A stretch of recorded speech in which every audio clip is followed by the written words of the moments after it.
ரெயினிக்கு இதம்மா chicken குழம்பு ரசம் செய்யலாமா?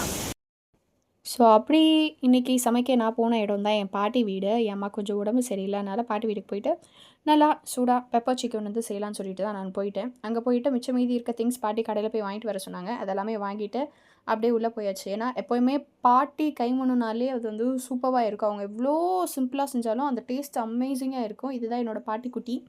அவ்வளோ அழகாக எனக்கு சமைச்சு போடுவா. எங்கள் எல்லாருக்குமே என் பாட்டி சமைச்சு குடுப்பாங்க. அவங்க கைமணம்க்கு எல்லாருமே ஃபேன்ஸுங்க. அவங்க ரெசிபி இன்னைக்கு ஷேர் பண்றோம். மறக்காம பாருங்க. ஃபர்ஸ்ட்டு பட்டை, ஆயில்லாம் போட்டாங்க. நான் ஆனியன் போடுறப்போ தான் ரெக்கார்ட் பண்ண ஆரம்பிச்சேன். ஸோ ஆனியன்லாம் போட்டு கருவேப்பிலை போட்டு நல்லா சாட்டே பண்ணிக்கோங்க. சைட் பை சைடு வந்து அவங்க தக்காளிலாம் வெட்ட ஆரம்பிச்சிட்டாங்க. இன்றைக்கி 1 கேஜி சிக்கன் வச்சு தான் நம்ம பெப்பர் சிக்கன் வந்து ரெடி பண்ண போகிறோம்.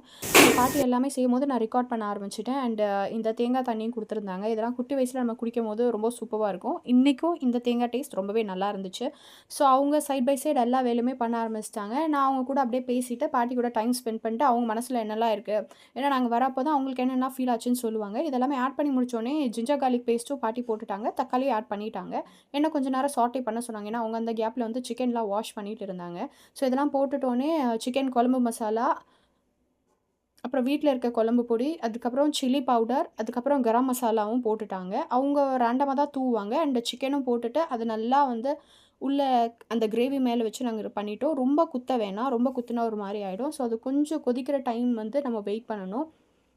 அதுக்கப்புறம் நானும் என் பாட்டி எல்லா கதை, அவங்க மனசில என்ன இருக்குது எல்லாமே கேட்டுட்டு பேசிட்டு இருந்தோம்.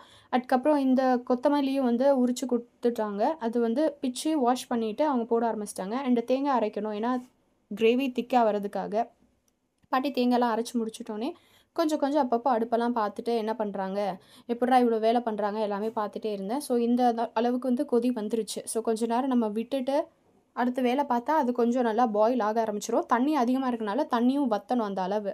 ஸோ அது வத்துற வரைக்கும் நம்ம வெயிட் பண்ணணும். லாஸ்ட்டா வந்து 2 ஸ்பூன் பெப்பர் பவுடர் வந்து ஆட் பண்ணிட்டோம். அப்புறம் என் பாட்டி வீட்ல வந்துட்டு அவங்க ரூம்ல என்னென்ன இருக்கு, அவங்க அடுக்கி வச்சதே திருப்பி நான் கலைச்சிட்டு அடுக்கிட்டு இருந்தேன். எனக்கே சிரிப்பா வந்துருச்சு. ஸோ இது எல்லாமே பண்ணி முடிச்சுட்டு திருப்பி கிச்சன் போய் பார்த்தேன். சாப்பாடு நல்லா கொதி வச்சு இருந்துச்சு. அண்ட் குழம்பு ஆல்மோஸ்ட் ரெடி ஆயிடுச்சு அந்த கிரேவி.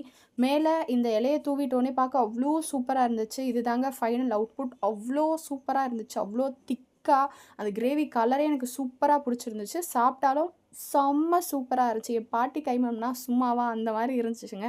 ஸோ பிளேட்ல எனக்கு வச்சத எல்லாமே சாப்பிட்டு முடிச்சுட்டு, என் அக்கா கூடயும், பாட்டி கூடயும் பேசிட்டு, என் வீட்டுக்கும் சாப்பாடு எடுத்துட்டு நாங்க போயிட்டோம். இது போல நெறைய வீடியோஸ் பார்க்க மறக்காம பெல்சி ஃபைன்ஸ் சேனல சப்ஸ்கிரைப் பண்ணிக்கோங்க. Take care all and bye.